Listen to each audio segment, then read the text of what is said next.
Varios estudios reportan que la enfermedad mental es un problema grande hoy en día.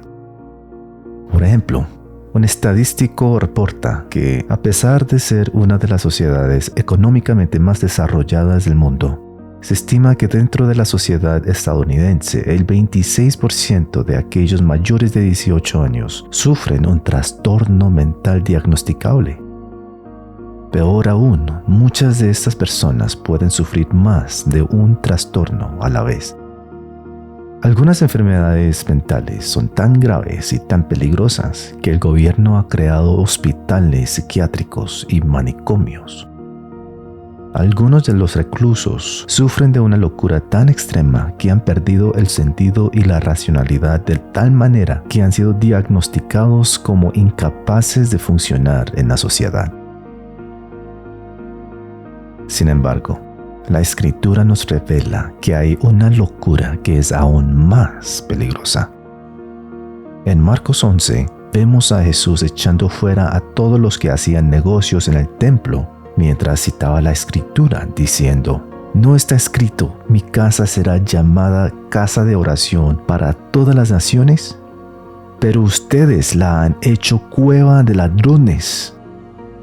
Jesús citó este pasaje porque los vendedores y los cambistas de moneda establecieron su plaza de mercado en el patio exterior del templo, lo cual impedía que los gentiles participaran en la adoración de Dios. La palabra de Dios que citó Jesús fue un ataque directo a los principales sacerdotes y los maestros de la ley religiosa que tenían que saber y aplicar las Escrituras. Sorprendentemente, aquí es donde se revela la locura espiritual de los principales sacerdotes y los escribas. En lugar de reflexionar y discernir la Escritura que citó Jesús, deciden asesinarlo. ¿Por qué? Porque ellos tenían un deseo idólatra por el poder, es decir, para guardar su autoridad religiosa y su poder político en Israel. Su locura espiritual se revela más al siguiente día cuando se acercaron y se opusieron a Jesús. ¿Con qué autoridad haces todas estas cosas?, le dijeron.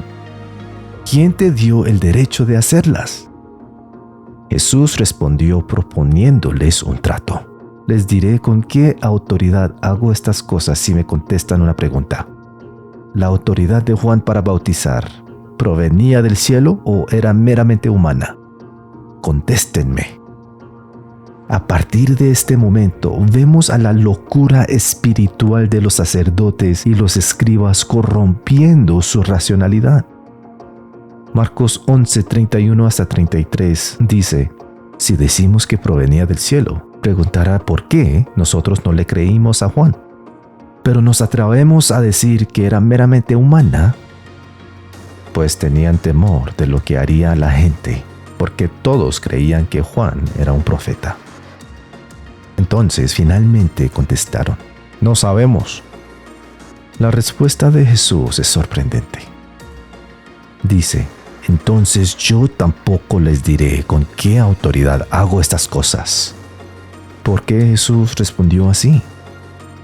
Estos sacerdotes y escribas, como líderes religiosos, eran personas escogidas para discernir y razonar bíblicamente la identidad de un hombre de Dios verdadero como Juan.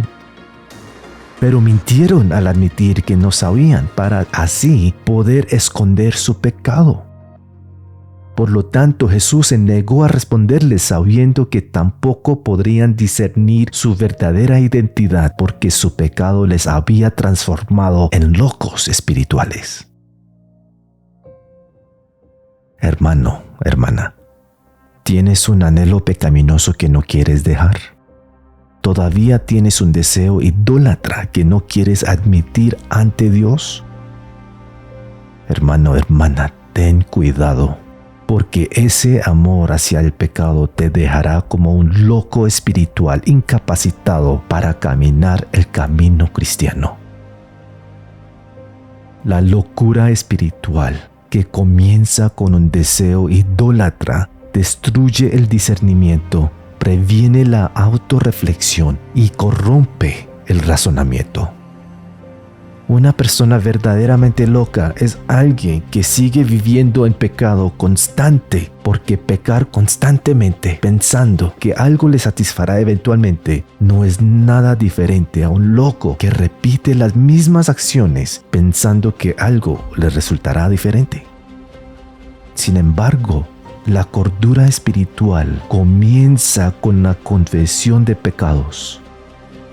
Con el perdón de Jesucristo y la sanidad del Espíritu Santo, podemos ser restaurados y ser libres de la locura espiritual y del manicomio eterno. Pablo dice: el mensaje de la cruz es una ridiculez para los que van rumbo a la destrucción. Pero nosotros, que vamos en camino a la salvación, sabemos que es el poder mismo de Dios. Amén.